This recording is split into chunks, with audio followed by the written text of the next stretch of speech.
प्रिय श्रोता बंधु आपण मानंकु मोर सारस्वत प्रणाम। आपण मानंकु पुणी थरे श्रीजुक्त लोकनाथ महापात्रंकर एही चैनल रे स्वागत जणाई आसंतु आरंभ करिबा आमरी कार्यक्रम आरंभ करिबा पूर्वरु समस्त श्रोता बंधुंकु ओ ओडिशार समस्त भाई भौणी ए विश्व रे जेउठी थाई चैनल को सुनुथांतु श्रीजुक्त लोकनाथ महापात्रंक चैनल तरफरु रज पर्वर अनेक अनेक शुभेच्छा। रज उत्सवटी आम ओडिशार एक स्वतंत्र और महत्वपूर्ण पर्व। यह मातृत्व नारीत्व एवं प्रकृतिर सम्मान पाई पालित हुए। रज उत्सवर प्रथम दिवस पहली रजु आरंभ करी झियो माने नुआ वस्त्र पिंधि अलता लगाई दोली रे झुलाझुली विभिन्न प्रकार पिठापଣା खाई सांग साथी मेल विभिन्न प्रकार खेल खेली उत्सवर शेष दिवस बसुमती स्नान पर्यंत रज पर्वर 4टी दिवस अति आनंदर सहित मजा मौजरे कटाई थांती। एही समय माटीमा विश्राम नेउथिबारु कृषक भाई माने कृषि काम भी बंद रखि थांती। एही रज उत्सव उपलक्ष्य श्रीजुक्त लोकनाथ महापात्रंक सृजनर एक कविता रज पर्वटी भारी बढ़िया। आसंतु सुनिबा प्रत्यक्ष रे तांकरी मुखरू। रज पर्वटी भारी बढ़िया। आमे ओडिया सारा जगत रे ओडिशा नियारा रज पर्वटी भारी बढ़िया। आमे ओडिया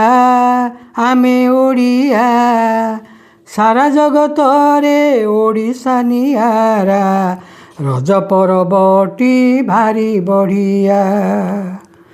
बरस के थरे मेघ सवारी रे रजपाद देला एई माटी रे झियो नुआ बोहू हेले सजबाज नुआ लुगा पिंधि निज अंटी रे पादरे अलता माथे टिपा टिपा चंदन महके धाड़ी धाड़िया।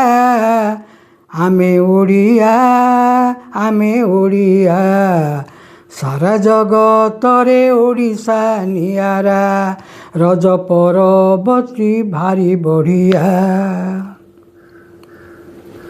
तोटा पड़िया रे रज दोली परे सभिए झुलंती होइण खुशी मुखे खिली पान दिशे शोभावन खिली खिली हस आसई भासी झुलुथिले दोली कठर मटर झुलुथिले दोली कठर मटर मन होई जाए कन कनिया।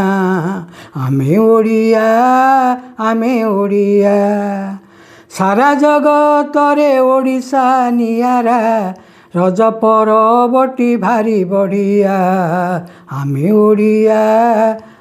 ओडिया घरे घरे आंब पणस सपुरी मोह मोह होई बासी उठिला एंडुरी आरिसा पोड़ पिठा बरा सरू चकुली रे पेट पुरिला पुची खेले माटी किशोरी युवती भूली गले निज निज दुनिया।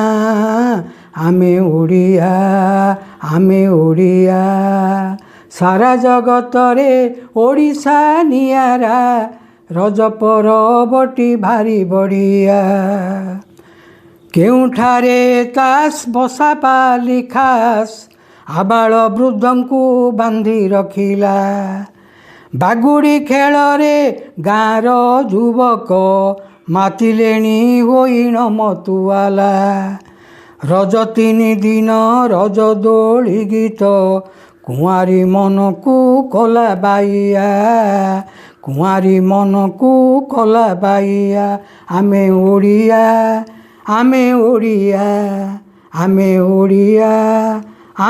ओडिया सारा जगत रे ओडिशा नियारा रज पर्वटी भारी बढ़िया। आमे ओडिया